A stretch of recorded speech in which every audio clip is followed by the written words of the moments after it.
बीडीसीवर आपले स्वागत आहे. आज आपण पाहणार आहोत संपूर्ण गुरुचरित्र मराठी कथासार 52 अध्यायांचे सार. श्री गणेशाय नमः. गुरुर्ब्रह्मा गुरुर्विष्णू गुरुर्देवो महेश्वर गुरुर साक्षात परब्रह्म तस्मै श्री गुरुवे नमः. ओम तत्सत् पितुर्वरेण्यं भर्गो देवस्य धीमहि धियो यो नः प्रचोदयात्. ओम गणगणपते नमः. अध्याय पहिला. सर्व ग्रंथकारांच्या पद्धतीनुसार ग्रंथकर्ता सरस्वती गंगाधर यांनी ग्रंथांच्या पहिल्या अध्यायात ग्रंथ निर्विघ्नपणे सिद्धीस जाण्यासाठी सर्व देवता, साधुसंत, आपले पूर्वज व गुरुजनांना वंदन करून त्यांचे आशीर्वाद घेतले आहेत. ग्रंथकाराने श्री गणेश, श्री सरस्वती तसेच ब्रह्मा, विष्णू, महेश, त्रिदेव, इतर सर्व देव, सिद्धी, यक्ष, किन्नर, ऋषीश्वर इत्यादींना नमन केले आहे. तसेच श्री नृसिंह सरस्वती यांची आज्ञा झाली म्हणून हा ग्रंथ लिहिला आहे. गाणगापूर निवासी श्री नृसिंह सरस्वती या दत्तावताराची कृपा व्हावी म्हणून त्यांचा नामधारक असा एक साधक अत्यंत तळमळीने व निर्धाराने घराबाहेर पडला. प्रवासात त्याने व्याकुळ अंतकरणाने गुरुची करुणा भागली. परमेश्वर व गुरु एक मानून त्यांची स्तुती केली. त्यांना दर्शन देण्याची विनवणी केली.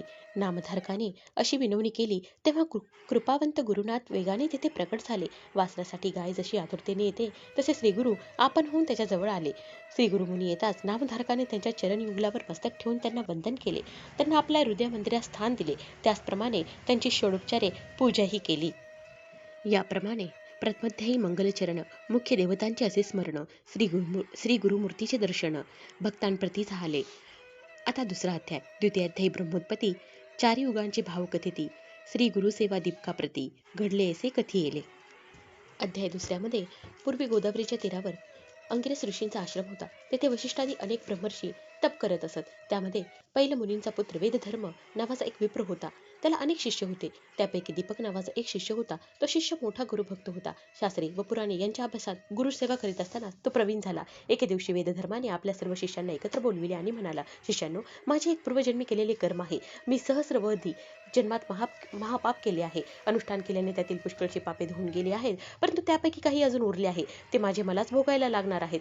त्याशिवाय ते संपणार नाहीत. मी जर तपसाधर्म्याने त्या पापाची उपेक्षा केली तर ते माझ्या मोक्षाच्या आड येते. तेव्हा ते मी देहाने भोगल्याशिवाय त्याचा निराश होणार नाही. त्या पापाची निष्कृती होण्यासाठी मी वाराणसीला जाणार आहे. तेथे गेल्यास पापाचे शीघ्र शालन होईल असे शास्त्रात सांगितले आहे. त्यावेळी माझा सांभाळ करायला व शुश्रूषा करायला तुम्हापैकी कोण तयार आहे त्यांनी ही जबाबदारी स्वीकारावी. त्या शिष्यांतून दीपक लगेच पुढे आला आणि गुरूंना म्हणाला, स्वामी, आपण मला आज्ञा करावी. मी आपली कशी सेवा करावी ते मला निसंकोचपणे सांगावे. काय आवाच्या मने मी आपली मनापासून सेवा करून आपणाला या व्याधीतून मुक्त होण्यास मदत करू इच्छितो. मी स्वतः आपले भोग स्वीकारण्यास तयार आहे. तरी कृपया आपली सेवा करण्याची संधी द्यावी. दीपकाचे वचन ऐकून वेदधर्म दीपकाला म्हणाले, दीपका, माझे भोग मलाच भोगावे लागतील. ते मुलाला किंवा शिष्याला घेता येत नाहीत. मी केलेल्या पापामुळे यापुढे 21 वर्ष मी कुष्ठाने अंग झडलेला, आंधळा पांगळा असा होईल. हे सर्व शरीराचे भोग मी 21 वर्ष भोगल्याशिवाय नष्ट होणार नाहीत. तेव्हा त्या सर्व काळामध्ये तुला माझी सेवा करण्याची इच्छा असेल तरच तू मला काशीला घेऊन चल. त्यामुळे हे शिष्योत्तमा, मी शाश्वत पदास पोहोचू शकेन. काशीस मनकर्णिकेच्या उत्तरेस कंवालशर तीर्थाजवळ ते गुरु शिष्य राहिले. तेथे वेदधर्मास कुष्ठरोग झाला. गुरुला दिलेल्या वचनाप्रमाणे दीपकाने गुरुची अत्यंत मनोभावे सेवा केली. गलित गात्र व चिडखोर झालेल्या गुरुच्या सर्व लहरी व त्याने केलेला छळ त्या शिष्योत्तमाने आनंदाने सोसून त्यांची सेवा केली. दीपकाची गुरुसेवा पाहून भगवान शंकर प्रसन्न झाले. तुला वरदान देऊन मी तुझ्या गुरुची व्याधी नष्ट करतो असे भगवान शंकर दीपकाला म्हणाले. परंतु गुरुची आज्ञा नसल्यामुळे दीपकाने वरदान घेण्याचे नाकारले. भगवान शंकरांना त्याची गुरुभक्ती पाहून नवल वाटले. त्यांनी श्री विष्णूंना दीपकाच्या गुरुभक्तीची सर्व कथा सांगितली. त्याची गुरुभक्ती पाहून साक्षात विष्णू समाधान पावले. दीपकासमोर प्रगट होऊन त्यांनी दीपकाला वर मागण्यास सांगितले. दीपकाने अधिक गुरुभक्ती करण्याचे सामर्थ्य व ज्ञान द्यावे, म्हणजे मला गुरुची सेवा अधिक चांगली करता येईल असा वर मागितला.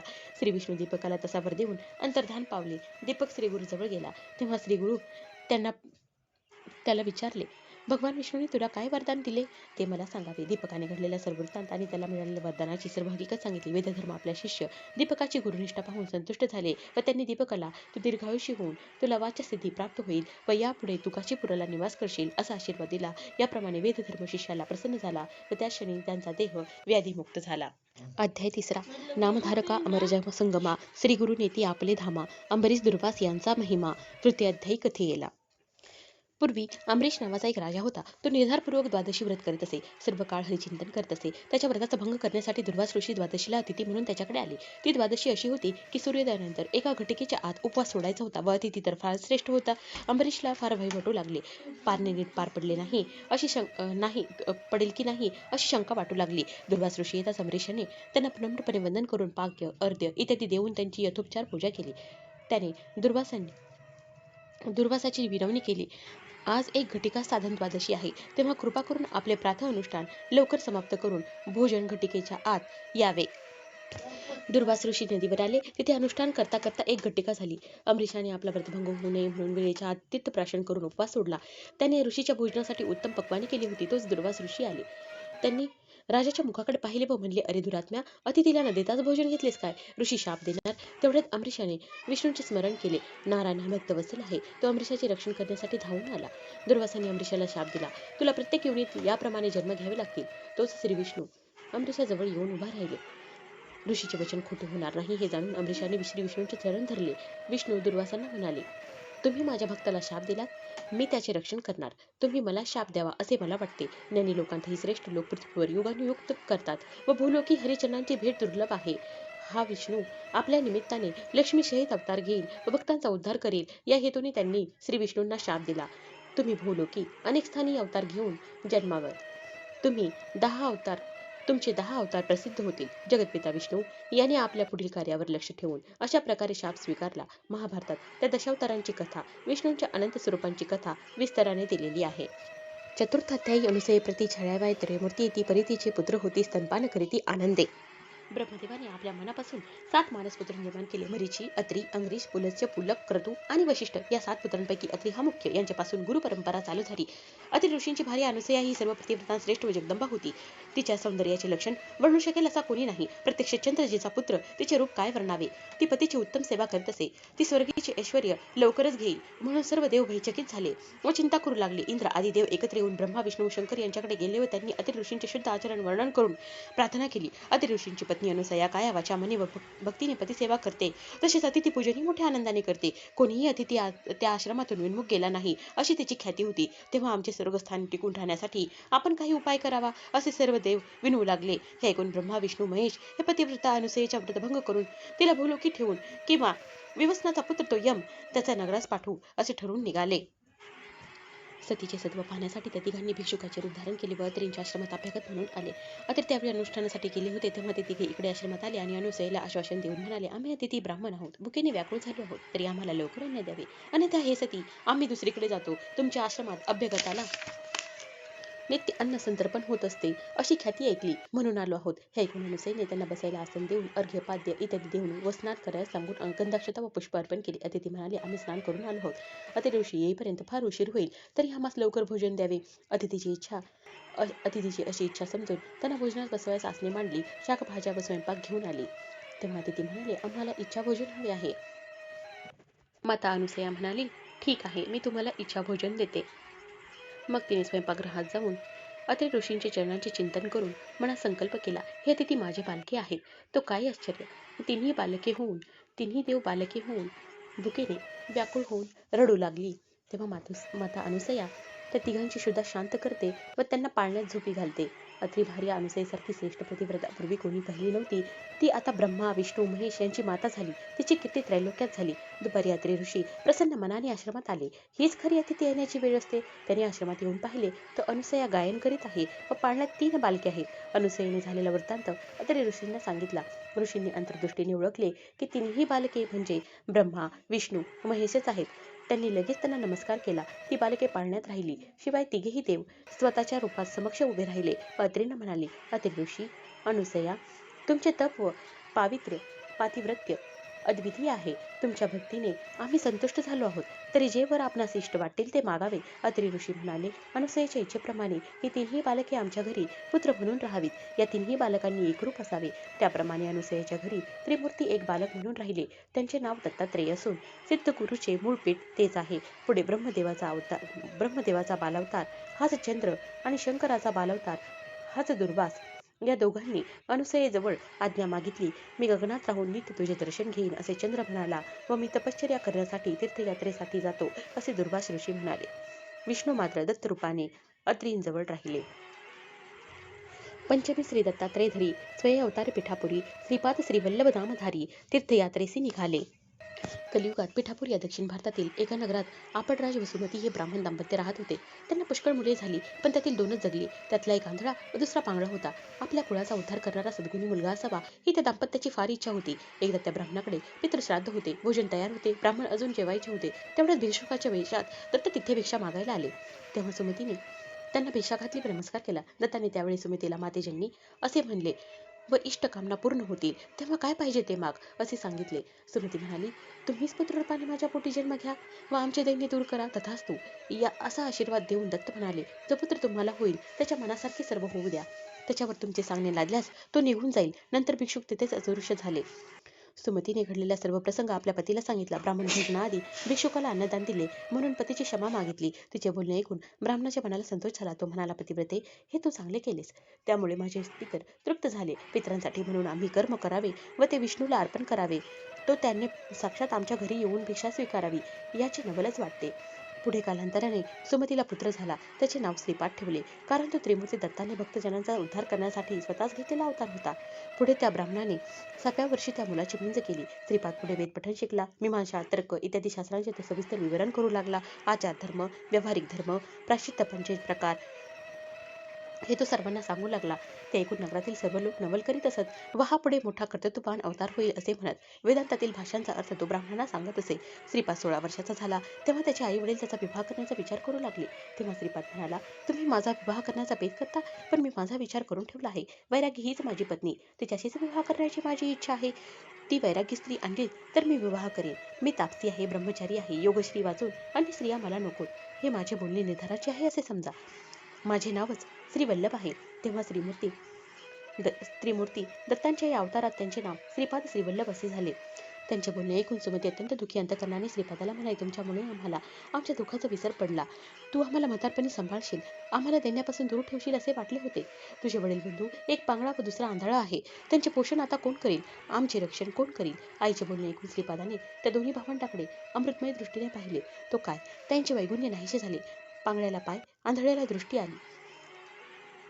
महात्म्याच्या दृष्टीपाताने त्या मुलांना योग्यता प्राप्त झाली. तत्क्षणी त्यांना वेद, शास्त्रे, व्याकरण वगैरे सर्व अवगत झाले. दोघेजण आम्ही कृतार्थ झालो असे म्हणत त्यांच्या पाया पडले. वंशात अखंड संपत्ती, सुख व विद्या नांदेल असा आशीर्वाद देऊन तो साधू लोकांना दीक्षा देऊन त्यांचा उद्धार करण्यासाठी उत्तरेस बद्रिकाश्रमात गेला व नारायणाची भेट घेऊन त्याने आपले अवतार कार्य निश्चित केले.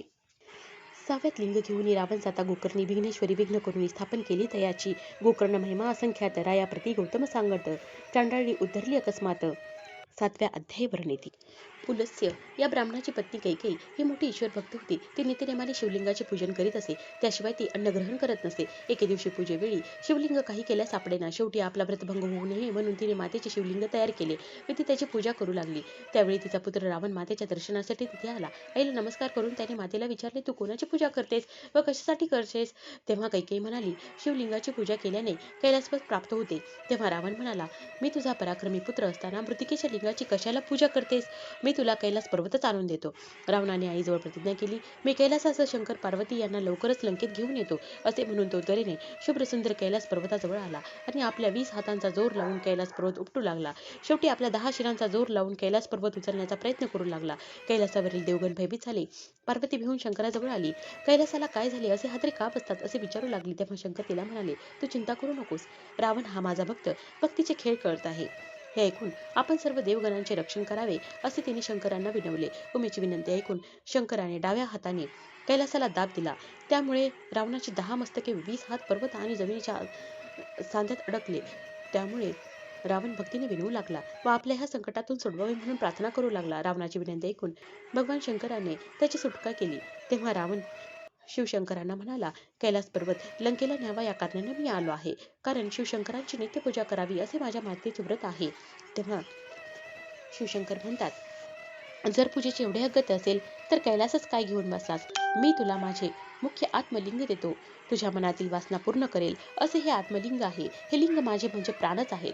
ज्याच्याजवळ हे लिंग असेल त्याला मृत्यू नाही. याचे दर्शन घेतल्याने सर्व दोष नष्ट होतील. परंतु हे तुझ्या नगरात घेऊन जाताना वाटेत कुठे ठेवू नकोस. तुझ्या नगरी नेल्यानंतर 3 वर्षे तू याची पूजा कर, म्हणजे तुला ईश्वर प्राप्त होईल. हा सारा प्रकार देवर्षी नारद यांना कळाला. तो अत्यंत त्वरेने इंद्रलोकास गेला. नारद इंद्राला म्हणाला, शंकराने रावणाला अमरत्व दिले आहे. लंकेश्वर रावणाला भगवान शिवशंकराने आत्मलिंग दिले आहे. त्यामुळे तो आता अमर होणार. हे ऐकून इंद्र नारदाला म्हणाला, नारद मुनी, आता यावर काय उपाय करायचा ते तुम्ही लवकर सुचवा.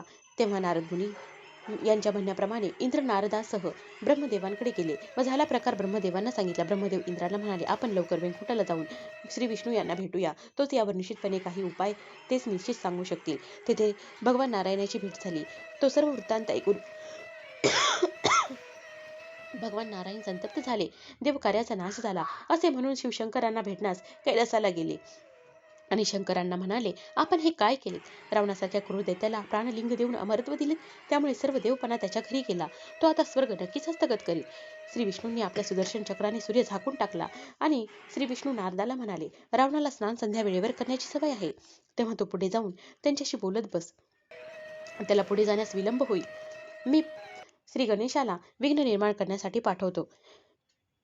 त्याने श्री गणेशाला बोलवून सांगितले, रावण नेहमी तुझी उपेक्षा करतो आणि सर्व देव तुला वंदन करतात. त्याने शंकराला फसवून अतिशय महत्वाचे मौल्यवान असे प्राणलिंग नेले आहे. तेव्हा तू बटूचे रूप घेऊन रावणाकडे जा. शिवशंकरांना त्यांना प्राणलिंगाजवळ जमिनीवर ठेवू नको असे बजावले आहे. वाटे सूर्यास्त होईल तेव्हा रावणाला स्नानसंध्या करायसाठी तो प्राणलिंग कोणाकडे तरी द्यावे लागेल. तेव्हा तू बालकाच्या रूपाने त्याच्याजवळ जाऊन ते आत्मलिंग सांभाळण्यासाठी घे. रावण विश्वासाने ते तुझ्याकडे देईल. ते तू भूमीवर ठेव. बालगणेश ब्रह्मचार्याच्या वेशात तेथे आला. एका बाजूस समिधा तोडीत असल्याचे भासवून त्याने रावणाचे लक्ष आपल्याकडे वेधून घेतले. रावणाला पाहून गणेश घाबरला व तेथून पळू लागला. तेव्हा रावणाने त्याला अभय दिले. रावण त्याच्याजवळ गेला. त्याला विश्वासात घेऊन आपली संध्या होईपर्यंत लिंग हातात धरून ठेवण्यास सांगितले. गणेशाने त्यांची विनंती मान्य केली. परंतु मी लहान आहे, तेव्हा मला हे लिंग हातात घेऊन जास्त वेळ उभे राहता येणार नाही. माझे हात दुखायला लागतील. तेव्हा मी तुला 3 वेळा हाक मारेन, तरी तू आला नाहीस तर आत्मलिंग हातातून खाली ठेवेन. तसेच माझ्या गायी जर दूर गेल्या नंतर मला त्यांच्या मागे मागे जावे लागेल. त्यामुळे मी 3 आवाज देईल आणि त्यानंतर आत्मलिंग खाली ठेवील असे म्हणाला. रावण अर्घ्य देत असताना गणेशाने रावणास हाका माराव्यास सुरुवात केली. परंतु रावण ध्यान करत होता. त्यामुळे ते 3 हाका झाल्यावरही आला नाही. शेवटी गणेशाने सर्व देवांना साक्षी ठेवून हातातील लिंग जमिनीवर ठेवले. हे समजताच रावणाने गणेशास हाका मारायला सुरुवात केली. मी माझ्या वडिलांना सांगतो असे सांगून गणेश तेथून निघून गेला. रावणाने अतिशय बळाने लिंग उचलण्याचा प्रयत्न केला. ते उचलले गेले नाही, परंतु गोकर्णासारखे लांब झाले. महाबळी रावणाचा उपाय चालेना, म्हणून या लिंगाला महाबळेश्वर असे म्हणतात. पुढे ते गोकर्ण क्षेत्र म्हणून प्रख्यात झाले. गोकर्ण महिमा असंख्यात रायापती गौतम सांगत चांडाळी उतरली अकस्मात 7व्या अध्यायी वर्णिती. मित्रासह हा इक्ष्वाकुवंशातील राजा अरण्यात शिकारीला गेला असता त्याने एका राक्षसाला मारले. त्या राक्षसाच्या भावाने राजाचा सूड घेण्यासाठी मानवी रूप मायावी शक्तीने धारण केले व राजाचा विश्वास संपादन करून त्यांचा विश्वासू सेवक झाला. पुढे श्राद्धाच्या दिवशी त्याने ऋषींना कपटाने आचार्याकडून नरमांस शिजवून भोजनात वाढले. हे वशिष्ठ मुनींच्या लक्षात आले. त्यांनी राजाला दोषी ठरवून 12 वर्षे ब्रह्मराक्षस होशील असा शाप दिला. राजा उलट शाप देणार होता, परंतु राणी मदयंतीने त्यांचे निवारण केले. तेव्हा राजाने शापजल स्वतःच्या पायावर टाकले. तोच कल्माशपात. वशिष्ठाच्या शापाप्रमाणे तो ब्रह्मराक्षस झाला. पायावर पडलेल्या शापजलाने त्याचे पाय काळे झाले, म्हणून त्याला कल्माशपात असे नाव पडले. राजा अरण्यात नरमांस व इतर प्राण्यांचे मांस खाऊन राहत होता. एकदा एक ब्राह्मण जोडपे त्या अरण्यातून जात असता तो ब्राह्मणाला मारू लागला. तेव्हाच त्याच्या पत्नीने कळकळीने आपल्या पतीला न मारण्याची राजाला ब्रह्मराक्षसाला विनंती केली, परंतु त्यांनी ऐकले नाही व ब्राह्मणाला मारून खाल्ले. म्हणून त्या पतिव्रतेने राजाला शाप दिला, तू 12 वर्षाने शापातून मुक्त तर होशील, परंतु ही ब्रह्म हत्या तुझ्या पाठीशी नेहमी राहील असे म्हणून तिने पतीच्या अस्थिंसह स्वतःला जाळून घेतले. कालांतराने राजा शापमुक्त झाला. त्यांनी झालेला सर्व प्रकार मदयंतीला सांगितला. आपले ब्रह्महत्येचे पातक धुवून काढण्यासाठी त्यांनी मंत्रांच्या प्रवृत्तीच्या सांगण्याप्रमाणे अर्धेक तीर्थयात्रा व्रतभैकल्य केली, दाने दिली, पण त्याचा काही उपयोग झाला नाही. तो एकदा मिथिला नगराबाहेर एका वृक्षाखाली खिन्न मनाने विचार करीत बसला असता गौतम ऋषींची भेट झाली. त्यांनी राजाची विचारपूस केली. तेव्हा त्यांनी ब्रह्महत्येचे पातक जाण्यासाठी गोकर्ण महाबळेश्वराची माहिती सांगितली व तेथे दर्शनास जाण्यास सांगितले. राजाने याची कोणास प्रचिती आली आहे का असे अत्रींना विचारले. विचारले. तेव्हा गौतम ऋषींनी पुढील कथा सांगितली. एकदा गौतम ऋषी गोकर्ण क्षेत्री गेले असतात तिथे त्यांना एक चांडाळ स्त्री खुरडत खुरडत जाताना दिसली. ती वृद्धा, आंधळी व कुष्ठरोगी होती. ती आता थोड्याच वेळात मरणार असे दिसत होते. तेवढ्यात तिथे 4 शिवदूत दिव्य विमानातून तिला घेऊन जाण्यासाठी आलेले दिसले. तेव्हा गौतमांनी अशा पापिनी स्त्रीला तुम्ही शिवलोकी कसे काय नेता असे विचारले. त्यावेळी शिवदूतांनी तिची पूर्वजन्माची कथा सांगितली. ही स्त्री पूर्वी ब्राह्मण मुलगी होती. तिचे नाव सौदामिनी होते. ती फार सौंदर्यवान होती. ती उपवर झाल्यावर तिच्या वडिलांनी तिला एका ब्राह्मणाशी विवाह लावून दिला. दुर्दैवाने ती पती अल्पायुषी ठरला व कालवश झाला. पुढे तिने व्यभिचार केला. ती दुराचारी, मद्यपान सेवन करत असे. एकदा तिने दारूच्या नशेत बकरा समजून वासरू मारले. वासराचे मुंडके शिकाळ्यात ठेवून मांस शिजवले. आपल्याबरोबर नवऱ्यास खाऊ घातले. संध्याकाळी नशा उतरल्यावर तिला आपण केलेली चूक लक्षात आली. तिला खूप पश्चाताप झाला व तिने भगवान शंकरांची प्रार्थना करून माफी मागितली. झालेला सर्व प्रकार नवऱ्याला कळू नये म्हणून तिने वासराचे शीर, हाडे व कातडी जमिनीत पुरून टाकली व वाघाने वासरू नेले म्हणून मोठ्याने शोक करू लागली. पुढे कालांतराने तिला मरण आले व ती नरकात गेली. नंतर तिला चांडाळ योनीमध्ये जन्म मिळाला. पूर्वजन्मीच्या पापामुळे ती जन्मांध झाली. पुढे तिचे आईवडील मरण पावले. त्यातच तिला कुष्ठरोग झाला. इतर भिकाऱ्यांबरोबर भीक मागत मागत जात असताना ती शिवरात्रीला गोकर्ण महाबळेश्वराला आली. एका यात्रेवरून तिच्या हातावर काही बिल्वपत्रे ठेवली. त्याचा वास घेतल्यावर तिला समजले की खाण्याची वस्तू नाही म्हणून तिने ती बिल्वपत्रे फेकून दिली. ती नेमकी शिवलिंगावर पडली. रात्रभर जागरण झाले. भिक्षाही मिळाली नाही म्हणून तिला नायसच उपास घडला. अजाणतेपणे तिच्याकडून हे पुण्यकर्म घडले म्हणून शिवशंकर तिच्यावर प्रसन्न झाले व त्यांनी शिवदूतांना तिला शिवलोकी नेण्याची आज्ञा केली. तिचा देह विमानाने शिवलोकात नेऊन गेले. गौतम ऋषींनी सांगितलेली कथा ऐकून राजाने गोकर्णात जायचे ठरवले. गोकर्ण गेल्यामुळे राजा पापमुक्त झाला. माता पितरे जीव देत होती. त्यांप्रती गुरु कथा सांगती. शनी प्रदोष व्रत देती. ज्ञानी करीती अष्टमी. कुरुपुरात एक वेदशास्त्र संपन्न ब्राह्मण राहत होता. त्याची पत्नी अंबिका ही अत्यंत सुशील व पतिसेवेत तत्पर होती. परंतु तिचे पूर्वकर्म असे होते की तिचे पुत्र जन्मताच मरण पावत असत. तिने अनेक व्रतवैकल्ये केली. त्यामुळे पुढे दैवयोगाने एक पुत्र झाला. परंतु मंद बुद्धीचा होता. सर्व उपाय करून झाले पण काही सुधारणा झाली नाही. पुढे पित्याने त्यांची मुंज केली व त्याला विद्याभ्यास शिकवण्याचा प्रयत्न केला. परंतु त्याला काहीच आकलन होत नव्हते. ब्राह्मणाला त्याची खूप चिंता वाटू लागली आणि हळूहळू त्यांच्या मनामध्ये मुलाबद्दल द्वेष निर्माण होऊ लागला. त्यामुळे अंबिकेला खूप वाईट वाटे. तिने आपल्या पतीला समजावले व मनाला आवर घालण्यास सांगितले. परमेश्वरीचे पुढे कुणाचे काही चालत नाही पण आपण आपल्या परीने प्रयत्न करायचा. पुढे त्या ब्राह्मणाचे देहावसन झाले. त्यामुळे अंबिका आणखीनच दुःखी झाली. दारिद्र्य दुःखापोटी भीक मागून पोट भरण्याची वेळ आली. आजूबाजूचे लोक उघडपणे मुलाची निंदा करू लागले.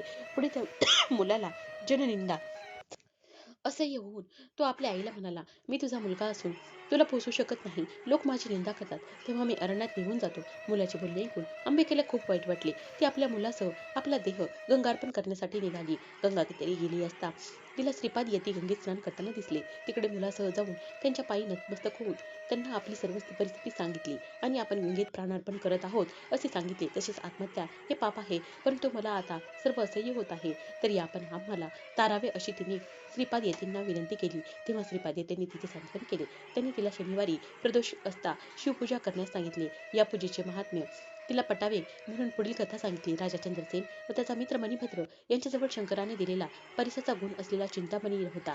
राजा महाकालेश्वर मंदिरात शिवार्चन करत होता. तेथील पूजा पाहून काही गवळ्यांच्या मुलांनी दगड मांडून भक्तिभावाने शिवपूजा आरंभली. सायंकाळ झाली तशी सर्व मुले घरी निघून गेली. परंतु एक मुलगा तसाच डोळे मिटून शिव आराधना करत बसला.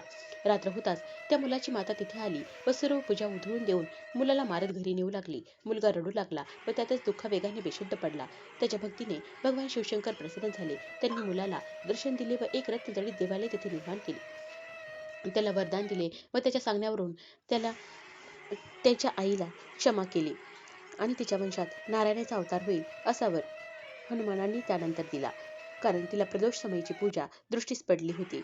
श्रीपाद येतींनी ब्रह्मस्त्रीला शनी प्रदोष समयी शंकराची पूजा केल्यास तुझ्या कुळात माझ्यासारखा पुत्र होईल असा आशीर्वाद दिला. त्यांनी तिच्या मुलाच्या मस्तकावर हात ठेवून त्यांना महाज्ञानी केले. अंबिका श्रीपाद येतींना म्हणाली, माझ्या पूर्वजन्मीच्या पुण्याईमुळे मला आपले दर्शन झाले. आपण सांगितल्याप्रमाणे मी आपलीच प्रदोष समयी पूजा करीन असा निश्चय केला आहे. त्याचप्रमाणे तिने केले. तिची पूजा सफल झाली आणि तिचा पुत्र महाज्ञानी व वेदशास्त्र संपन्न झाला. सर्वांना तो श्रेष्ठ व पूज्य वाटू लागला. अशा प्रकारे त्या पती पत्नीवर गुरुकृपा झाली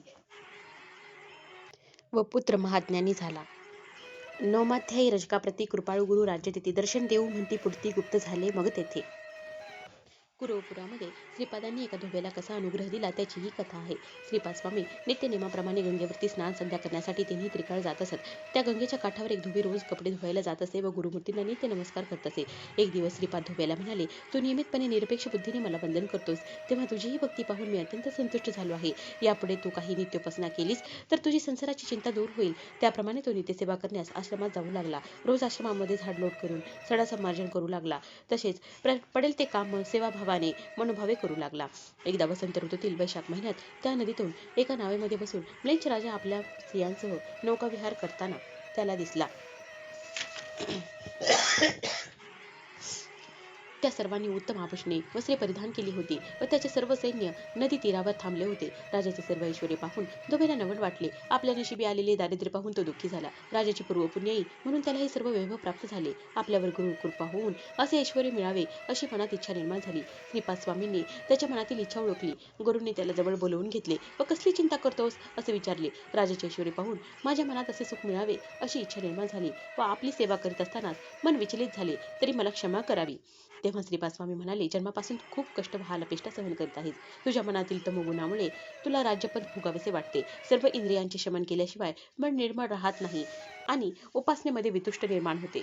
तेव्हा तुला राजभोग मिळावा असा मी तुला आशीर्वाद देतो. स्वामींचे वचन ऐकून धोबी हात जोडून स्वामींना म्हणाला, हे कृपासागरा, मी राजभोग घेताना तुमच्या चरणांना अंतरेन, तेव्हा आपले दर्शन पुन्हा मला केव्हा प्राप्त होईल ते कृपया मला सांगावे. तेव्हा गुरु त्यांना म्हणाले, वैदूर नगरात माझे काही कारणाने येणे होईल. पुढील जन्मी तुला अंतकाल येईल, तेव्हा मी नृसिंह सरस्वती अवतारात तुला दर्शन देईल. श्री गुरु कुरुपुरात राहून नंतर अदृश्य झाले, कारण त्यांना पुन्हा अवतार घ्यायचा होता. तस्करी मारला भक्त ब्राह्मण तस्करावदिती श्री गुरु येऊन, ब्राह्मणाला प्राणदान देती दशमाध्यायत. कश्यप गोत्राचा एक वल्लभेश नावाचा सुशील व सदाचारी ब्राह्मण होता. तो व्यापार करून अर्थार्जन करत असे. दरवर्षी तो कुरुपुराला यात्रेनिमित्त श्रीपाद स्वामींच्या दर्शनासाठी नियमितपणे जात असे. त्याने एकदा श्रीपाद चरणी नमस केला की मला व्यापारामध्ये बरकत येऊन अधिक धनलाभ झाला तर मी यात्रेनिमित्त कुरुपुरास येईन, तेव्हा सहस्र ब्राह्मणांना इच्छाभोजन घालीन. अशा प्रकारे श्रीपाद चरणी संकल्प करून त्यांच्या चरणी नतमस्तक होऊन परत आपल्या गावी निघून आला. व्यापारासाठी ज्या ज्या ठिकाणी तो गेला तिथे त्याने सचोटीने व्यापार करून खूप धन संपत्ती मिळवली. यात्रेला निघण्याआधी त्याला आपण केलेल्या संकल्पाची आठवण झाली. त्याप्रमाणे भरपूर धन घेऊन व मदतीला काही नौकर घेऊन तो निघाला. त्या नौकरांनी त्याचा विश्वास संपादन केला. आपापसात संगनमत करून वाटेत एक जंगलामध्ये रात्री मुक्कामाला थांबले असता त्यांनी त्या ब्राह्मणाचा शिरच्छेद केला व त्याच्या जवळील सर्व धनसंपत्ती घेऊन ते जाऊ लागले. इतक्यात कुरुपूर निवासी श्रीपाद स्वामी एका जटाधारी साधूच्या वेशात हातात त्रिशूळ व खंग घेऊन प्रकट झाले व त्यांनी त्या चोरांना मारण्यास सुरुवात केली. त्यातील एका नौकरास ब्राह्मणाचा वध झाल्याचे पाहून खूप वाईट वाटले. तो काकुळताला येऊन त्या साधू पुरुषांच्या पाया पडून त्यांची विनवणी करू लागला. जरी मी ह्या नौकरांबरोबर होतो तरी माझा ह्या ब्राह्मणाला मारण्याच्या पटात सामील होण्याचा हेतू नव्हता.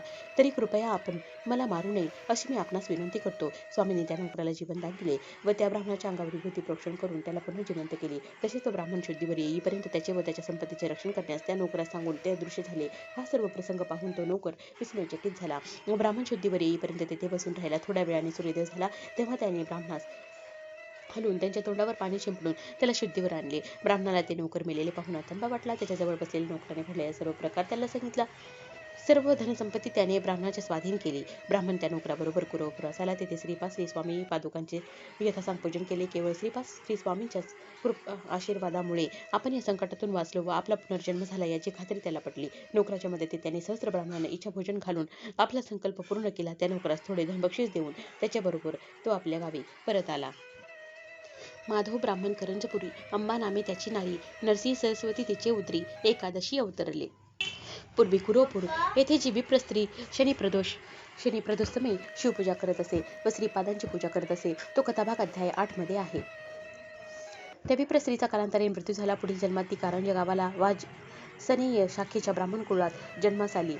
तिच्या जातकाप्रमाणे तिचे नाव तिच्या मातापित्यांनी अंबाभवानी असे ठेवले. ती आपल्या मातापित्यांचा प्रेमळ सहवासात वाढत होती. पुढे ती पोवर झाल्यावर त्यांनी तिचा विवाह त्याच गावातील माधव नावाच्या एका सच्चिन शिवभक्त ब्राह्मणाबरोबर लावून दिला. अंबाभवानी आपल्या सासरी आनंदाने व सुखाने नांदत होती. पूर्वजन्मीच्या वासनेप्रमाणे तिला ईश्वर पूजनाची खूप आवड होती. प्रदोषसमयी ती पतीसह मनोभावे शिवपूजा करत असे. वयाच्या 16व्या वर्षी ती गरोदर राहिली.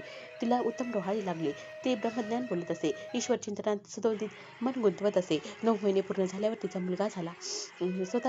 जन्मताच त्या बालकाचे ओम असा उच्चार सुरू केला. ज्योतिषी लोकांनी ग्रहयोग पाहून त्याचे भविष्य सांगितले. हा मुलगा मोठा योगी पुरुष होणार. त्याच्या मार्गात कोणताही अडथळा आणू नका. सर्व काही याच्या मनाप्रमाणे होऊ द्या.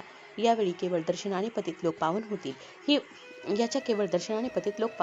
ही वार्ता गावातील सर्व लोकांना समजली व त्याला पाहण्यासाठी सर्वजण येऊ लागले. मुलगा 10 दिवसाचा झाल्यावर माधवाने त्याचे नामकरण केले. त्याचे पाळण्यातले नाव शालग रामदेव असे ठेवले व नक्षत्र नाव नरहरी असे ठेवण्यात आले. पती पत्नी प्रेमाने त्या मुलाचे संगोपन करत होते.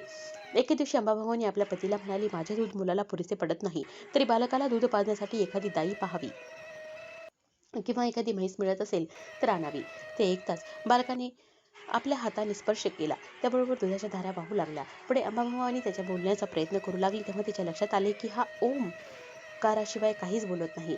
म्हणून ज्योतिषाला वैद्याला बोलावले व त्यांनी सांगितल्याप्रमाणे सर्व प्रयत्न केले, पण काही उपयोग झाला नाही. मुलाच्या देखत आई नशिबाला दोष देऊ लागली. तेव्हा मुलाने खुणेने माझी मुंज करा, मग मी बोलेन असे सुचविले. तेव्हा माधवाने चांगला मुहूर्त पाहून मोठ्या थाटाने नरहरीची मुंज केली. भिक्षावळीच्या वेळी आईने त्याला भिक्षा माग असे सांगितले. भिक्षा वाटली तेव्हा नरहरीने 4ही वेदांचे प्रारंभ म्हणून दाखवले. लोकांना आश्चर्य वाटले. मुलाने मी ब्रह्मचारी राहून वेदाभ्यास करणार, तरी तू मला तीर्थयात्रेला जाण्याची परवानगी दे असे आईला सांगितले. हे ऐकून अंबाभवानीला खूप वाईट वाटले. आपला मुलगा मोठा झाल्यावर आपला आधार बनून आपली सेवा करेल असे कोणत्याही आईला वाटणारच. हे तिने मुलाजवळ बोलून दाखवले. तेव्हा नरहरी म्हणाला, आई तू वाईट वाटून घेऊ नकोस. तुला आणखीन 4 मुलगे होतील. ते तुझी सेवा करतील, परंतु त्या माऊलीचे समाधान होईना. म्हणून नरहरीने आईच्या मस्तकावर हात ठेवला व त्यामुळे तिला पूर्वजन्मीचे स्मरण झाले. आपला मुलगा नरहरी हाच आपल्याला मिळालेल्या आशीर्वादाप्रमाणे श्रीपाद श्रीवल्लभ आहे असे स्पष्ट दिसले. तिने आनंदाने हृदय भरून आले आणि नकळत तिचे हात जोडले गेले. तेव्हा बालनरहरी तिला म्हणाले, आई मी सांगतो तेच ऐक व त्याची गुप्तता राख. कुठेही वाच्यता करू नको. आम्ही येथे संन्यासी आहोत, संसारापासून अलिप्त आहोत. मी सर्व तीर्थस्थानात संचार करणार आहे, तरी मला अडवू नकोस. तेव्हा अंबाभवानी नरहरीला म्हणाली, धर्मशास्त्रात सांगितल्याप्रमाणे बालकाश्रम, गृहस्थाश्रम, वानप्रस्थाश्रम व शेवटी संन्यासाश्रम स्वीकारावा असे आहे. आईचे वचन ऐकून त्यांनी तिला तत्वज्ञान सांगितले. ते पुढील अध्यायात पाहू. द्वादशाध्यायी मातेप्रती ज्ञानकथुनी पुत्र देती, काशी क्षेत्री संन्यास घेती, यात्रा करती उत्तरेची. अंबाभवानी आपल्या मुलाला आपल्या परीने बालपणी संन्यास घेण्यापासून प्रवृत्त करण्याचा प्रयत्न करते. तेव्हा नरहरी आपल्या मातेला समजावून सांगतात, आई जीविताचा काहीच भरवसा नाही, म्हणून म्हातारपणाची वाट न पाहता जोपर्यंत शरीर सदृढ आहे तोवर पुण्यमार्गाचे आचरण करावे. आणि मला संसार, धनदौलत याची कशाचीच आसक्ती नाही. संसार हा स्वप्नासारखा आहे. मोगऱ्याचे फूल जसे फुलून लवकरच कोमेजते तसाच हा देह आहे. अशा प्रकारे वेगवेगळी उदाहरणे देऊन आपल्या मातापित्यांची समजूत घातली. मुलाचे बोलवचन ऐकून आई त्याला म्हणाली, तू आम्हाला सांगितलेले पटते, परंतु याची खात्री वाटत नाही. तेव्हा तू दिलेल्या वचनाप्रमाणे जोपर्यंत मला आणखी पुत्ररत्न प्राप्त होत नाहीत तोपर्यंत तू इथेच राहावेस. तू आमचा पुत्र नसून आमचे कुलदैवत आहेस. तुझ्या वचनाची आम्हाला साक्ष पटू दे. नरहरी 1 वर्ष तिथे आई वडिलांजवळ राहिले. त्या कालावधीत त्यांनी अनेक वेदांना वेदशास्त्र शिकवली. नरहरीच्या वचनाप्रमाणे त्याच्या मातेला जुळे पुत्र प्राप्त झाले. ते 3 महिन्याचे झाल्यावर नरहरीने आपल्या मातापित्यांचा निरोप घेण्याचे ठरविले. निरोप घेते समय साक्षात दत्तात्रय स्वरूपात त्यांना दर्शन दिले आणि पुन्हा 30 वर्षांनी मी आपल्या भेटीस येईल असे सांगितले. तसेच या जन्मात तुम्हाला आणखी 2 पुत्र व 1 कन्या प्राप्त होईल असे सांगितले. असे अभिवचन देऊन नरहरी तिथून निघून निघाले.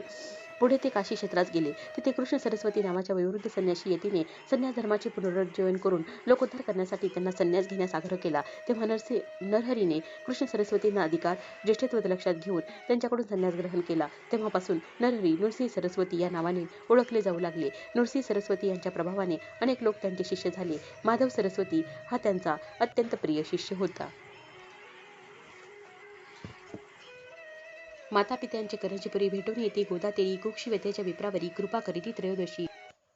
प्रयाग येथे माधवाला दीक्षा देऊन नंतर तीर्थयात्रा करीत श्री गुरु कारंजगावला परत आले. त्यावेळी त्याचे आई वडील 4ही भाऊ व बहीण त्यांना भेटायला आली. गावातील सर्व नागरिक त्यांच्या दर्शनासाठी आले. सर्वांना खूप आनंद झाला. श्री गुरुनाथ त्यांचे आई वडील आमचा उद्धार करा असे म्हणू लागले. तेव्हा पुत्रांनी संन्यास घेतल्यास ते 42 पिढ्यांचा उद्धार होतो.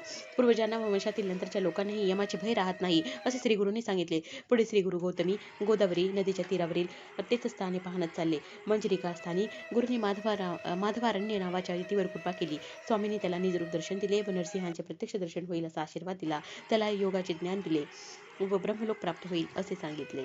वासर ब्रह्मेश्वर या गोदावरीच्या एका तीर्थक्षेत्रात स्वामी शिष्यांसह स्नान करत होते. त्यावेळी तेथे एक ब्राह्मण आला. त्याला पोटशूल झाला होता. तो वेदनेने विव्हळत होता. नदीच्या तीरावर गडबडाट लोळत होता. त्याची पोटदुखी फार तीव्र होती. तो जेवला की त्याचे पोट दुखायचे. अन्न माझे शत्रू झाले आहे, तेव्हा आता मेलो तर बरे होईल असा मनाशी निश्चय करून तो पोटावर दगड बांधून पूर्वापुष्यात केलेली कर्मे आठवीत नदीत जीव देण्यासाठी जात होता. तो श्री गुरूंनी त्याला पाहिले व त्यांनी शिष्यांना सांगितले, त्या ब्राह्मणाला इकडे घेऊन या. गुरु आज्ञेप्रमाणे शिष्यांनी त्या ब्राह्मणाला नदीतून बाहेर काढले. श्री गुरूंच्या गुरूंच्याकडे घेऊन आले. श्री गुरूंनी त्याची विचारपूस करून आत्महत्येचे पातक करण्यापासून परावृत्त केले व सांगितले, तुझ्या व्याधीवर माझ्याजवळ औषध आहे. तू जीव देऊन महापाप करू नकोस. मी तुला औषध देऊन या व्याधीपासून मुक्त करतो. तेवढ्या सायनदेव नावाचा एक ग्रामाधिकारी ब्राह्मण तेथे आला. तेव्हा श्री गुरु सायनदेवाला म्हणाले, मी याला औषध देतो. याला अनारसे, उडदाचे अन्न, दुधाची खीर खायला घाल, त्यामुळे त्याचे दुखणे समूळ नष्ट होईल. याला लवकर घरी घेऊन जा. तेव्हा श्री गुरु वचनाचा स्वीकार करून त्यांच्या पाया पडून सायनदेव त्यांना म्हणाला, आणखीनही भिक्षेसाठी माझ्याकडे यावे. श्री गुरूंनी त्याच्या आमंत्रणाचा स्वीकार केला. जाखई नावाची त्या सायनदेवाची प्रतिव्रता पत्नी होती. त्या दोघांनी श्री गुरूंची षोडोपचारे पूजा केली. त्यांचे मनपूर्वक भोजन पात्रे मांडली. अनेक प्रकारची पक्वाने, अनारसे, उडदाचे पदार्थ अष्टविध पक्वांनी साखरेसह वाढली. श्री गुरूंनी आनंदाने भोजन करू लागले. त्या पोटशूळ असलेल्या ब्राह्मणाने मनापासून पूजन केले. श्री गुरूंच्या कृपादृष्टीने त्याची व्याधी गेली. ज्या ब्राह्मणाचे अन्नाशी शत्रुत्व होते तेच अन्न गुरुकृपेमुळे त्याला औषध ठरले व त्याचे दुखणे गेले. ज्याच्यावर श्री गुरु कृपा होते त्याचे जन्मांतरेचेही दोष जातात. तिथे शारीरिक व्याधी कुठून राहणार. गुरुदेव दत्त. क्रूर यवनाचे करुणी शासन सायन देवास वरदान देती श्री गुरु कृपा करून 14व्या अध्यायी. सायनदेवाने केलेल्या पूजेने संतुष्ट होऊन श्री नृसिंह सरस्वती त्याला वरदान दिले. सायनदेवाने श्री गुरूंची विनवणी केली, मी ज्याची नोकरी करतो तो यवन अत्यंत क्रूर आहे. तो दरवर्षी ब्राह्मणांना ठार मारतो. मला आज त्याच्यासाठीच बोलवलं आहे. मी त्याच्याकडे गेलो तर माझे तो निश्चित प्राण घेईल. तरी कृपया या संकटातून मला मुक्त करावे. हे ऐकून श्री गुरूंनी त्याच्या मस्तकावर अभयहस्त ठेवला. तो निश्चितपणे यवनाच्या भेटीत जावे असे सांगितले. तू परत आल्यावरच आम्ही पुढील यात्रेस निघू असे आश्वासन दिले. त्याप्रमाणे ब्राह्मण यवनाकडे गेला. तो यवन महाभयंकर यमासारखा होता. सायनदेवला पाहताच अत्यंत क्रोधित होऊन तोंड फिरवून घरात गेला. सायनदेव भयचकित होऊन श्री गुरूंचे चिंतन करू लागले. घरात जाताच त्याला यवनाला अचानक निद्रेने घेतले. त्याला भास झाला की कोणी ब्राह्मण आपल्या शरीराचे तुकडे करत आहे. त्याला भयंकर क्लेशाने यवन जागा झाला. त्याने मग सायनदेवांना न मारताच त्याच्या पाया पडून, तुम्हाला इथे कोणी बोलवले, आपण लवकर इथून जा असे म्हणून त्याने त्याला वस्त्रभूषणे देऊन निरोप दिला. सायनदेव आनंदाने लगेच आपल्या गावी पारसक्षेत्र गंगातीरी गुरुचरणांचे दर्शन घेण्यासाठी गेला. श्री गुरूंना त्यांनी घडलेला सर्व वृत्तांत सांगितला. श्री गुरु संतुष्ट होऊन दक्षिणेतील तीर्थक्षेत्री जाण्यास निघाले. तेव्हा सायनदेव श्री गुरूंना म्हणाले, आपली भक्तवत्सल अशी कीर्ती आहे, तेव्हा मी आपल्या सेवेत अखंड राहण्यासाठी आपल्याबरोबर येऊ इच्छितो. तेव्हा श्री गुरु त्यांना म्हणाले, मला दक्षिणेत तीर्थक्षेत्र यात्रेला जाणे काही कारणाने आवश्यक आहे. मी तुला 15 वर्षांनी पुन्हा दर्शन देईन. तेव्हा तू मला पुत्र, पौत्र व स्त्रीसह भेट. चिंता करू नकोस. सुखाने संसार कर. अशा प्रकारे सायनदेवाचा निरोप घेऊन श्री गुरु वैजनाथ क्षेत्री गेले. पंचदशी श्री गुरुमूर्ती तीर्थे सांगती शिष्यांप्रती यात्रे दौडून गुप्त होती. वैजनाथी श्री गुरु. श्री गुरूंचा महिमा प्रकट झाला. त्यामुळे अनेक लोक त्यांची भजनी लागले. आपल्या कामना पूर्ण व्हाव्यात म्हणून त्यांच्या दर्शनास येऊ लागले. त्यात चांगले, वाईट, धूर्त सगळेच गुरुपाशी येत होते. सारे शिष्य होऊन पाहत होते. नाना जातीचे लोक येऊन वरदाने मागतील म्हणून श्री गुरु गुप्त झाले. श्री गुरु गुप्त रूपाने राहिले. स्वतः परमेश्वर भक्ती पाहून योग्यतेप्रमाणे वर देतो म्हणूनच श्री गुरु तेथे गुप्त रूपाने राहिले. सर्व शिष्यांना त्यांनी एकत्र बोलवले व तिथे यात्रेत जाण्यास सांगितले. सर्व तिथे तुम्ही श्रीशैल येथे मला भेटावे असे सांगितले. तेव्हा श्री गुरूंना शिष्य म्हणाले, तुमच्या दर्शनानेच आम्हाला तीर्थयात्रा घडतात. श्री गुरूंच्या चरणापाशी सर्व तीर्थे असतात असे वेदांमध्ये व शास्त्रांतही सांगितले आहे. तरी श्री गुरु त्यांना सूचना देऊ लागले, तुम्ही संन्यासी आहात. 5 दिवसांपेक्षा जास्त वेळ एका ठिकाणी राहू नये. संन्यास घेतल्यानंतर माणसाने सर्व तीर्थे पाहावीत. मग एका स्थानी स्थिर चित्त करून राहावे, हेही शास्त्र समज नाही असे सांगितले. असे सांगून त्यांनी भारतातील सर्व तीर्थक्षेत्रांची व नद्यांची महती सविस्तर समजावून सांगितली. आमचे विशेष सांगणे आहे की तुम्ही धर्माचे आचरण जास्तीत जास्त करावे. मग आम्हा जवळ यावे. बहुधान्य नाम संवत्सर आले की आम्ही श्रीशैल क्षेत्री येऊ. तिथे तुम्ही सर्व शिष्यांनी आम्हाला भेटावे. असा सर्व शिष्यांनी श्री गुरूंनी उपदेश केला. तेव्हा सर्व शिष्य त्यांच्या पाया पडू लागले आणि म्हणाले, तुमचे वाक्य आम्हाला परिसासारखे आहे. जो गुरु आज्ञा पाळत नाही तो यमपुरीत अखंड नरक यातना भोगतो. तेव्हा आम्ही श्रद्धापूर्वक सर्व तेथे करून येतो. शिष्यांचे बोलणे ऐकून श्री गुरूंनी त्या सर्वांना समान रीतीने उद्देशून प्रथम काशी क्षेत्री जाऊन गंगेची सेवा करावी व तिथून यात्रेस सुरुवात करावी असे सांगितले. नंतर श्री नृसिंह सरस्वती वैजनाथ येथे गुप्त रूपे राहू लागले. षोडशी ब्राह्मणा श्री गुरुभक्ती कथुनी तिथली ज्ञानशक्ती. श्री गुरु आले भिल्लवडी प्रति भुवनेश्वरी सन्निध. सर्व शिष्य तीर्थ यात्रेला गेल्यावर स्वतः सिद्ध मुनी श्री गुरु सेवेसाठी श्री गुरूंच्या जवळ राहिले. श्री गुरु वैजनाथ येथे 1 वर्ष होते. तेव्हा एक ब्राह्मण श्री गुरूंच्याकडे आले आणि म्हणाले, महाराज, माझे मन स्थिर नाही. मला माझे गुरु फार फटकून टाकून बोलतात, क्रोध करतात, वेदशास्त्र न शिकवता इतर गोष्टी करायला सांगतात. मला त्याचा वीट आला आहे. मी त्यांना सोडून आपल्या चरणाशी आलो आहे. तेव्हा मला उपदेश करा व ज्ञान द्या. तेव्हा श्री गुरु म्हणाले, ब्राह्मणा, तू स्वतः आपले अहित करून घेत आहेस. तू स्वतःचे अवगुण काय सांगतो आहेस याचा विचार करत नाहीस. तुला ज्ञान कसे मिळणार? आपल्या गुरूंचे दोष नेहमी सांगतोस. तुझे मन स्थिर होणार नाही. जो कोणी मनुष्य गुरूंचा द्वेष करणारा असतो त्याला इह व परलोक काहीच लाभत नाही. जो गुरु सेवा करतो, जाणतो, त्याला सर्व ज्ञान होते. गुरु संतुष्ट झाला तरच वेदशास्त्र समजते. अष्टसिद्धी आपल्याला वश होतात. गुरु हाच ब्रह्मदेव, गुरु हाच शंकर, गुरु हाच नारायण स्वरूप आहे. गुरुर ब्रह्मा गुरुर्विष्णू गुरुर्देवो महेश्वर, गुरुर साक्षात परब्रह्म तस्मै श्री गुरुवे नमः. मनाचा निर्धार करून गुरुसेवा करावी. अशा प्रकारची गुरुसेवा करण्याने तो प्रसन्न झाला तर तत्काळ सर्व ज्ञान तो शिष्याला देऊ शकतो. त्याची धौम्य ऋषींचे 3 शिष्य श्री गुरुकृपेस कसे पात्र ठरले त्याची पुढील कथा सांगितली. धौम्य ऋषी आपला एक शिष्य वेद याला म्हणाले, तू आता शेतात जा व तेथील पिकाचे रक्षण कर. शेतातील धान्य आश्रमात घेऊन ये. गुरु आज्ञेप्रमाणे तो शेताकडे गेला आणि शेतातील तयार झालेल्या धान्याची तेथील नोकरासह कापणी, झोडणी वगैरे कामे करून धान्य पोत्यांमध्ये भरून ठेवले. ते आश्रमात आणण्यासाठी गुरूंनी त्याला एक गाडा दिला.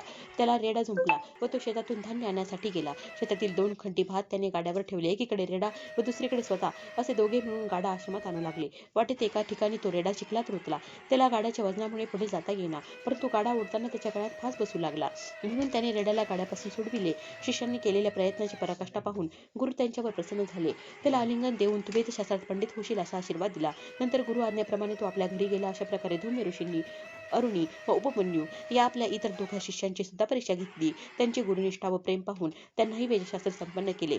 नृसिंह सरस्वती त्या ब्राह्मणाला म्हणाले, गुरुला संतुष्ट केल्यास असाध्य असे काही नाही. हे तुला माहीत असताना तू अविद्येमुळे व्यर्थ भटकत आहेस. एकदा माणसाचे मन मोडले की ते पुन्हा होणे फार कठीण असते. हे ऐकून त्या ब्राह्मणाला पश्चाताप झाला. आपली चूक त्याच्या लक्षात आली, परंतु परत गुरुकडे जाण्यास मन तयार होईना. म्हणून त्याने स्वामींना सांगितले, माझे शरीर गुरुद्रोह करणारे आहे. तेव्हा मला मरणाशिवाय दुसरा मार्ग नाही. तेव्हा श्रीगुरूंनी त्याची समजूत घातली आणि त्याला विचारापासून प्रवृत्त केले. तेव्हा ब्राह्मणाने श्रीगुरूंच्या चरणी वंदन केले. तुम्ही जगद्गुरू असून त्रयमूर्तीचे अवतार आहात, तरी आपण माझा उद्धार करावा असे सांगितले. तेव्हा श्रीगुरू प्रसन्न झाले व त्याच्या मस्तकावर हात ठेवून त्याला आशीर्वाद देत म्हणाले, तुझे गुरु म्हणजे मीच आहे, तरी तू आपल्या गुरुकडे जा.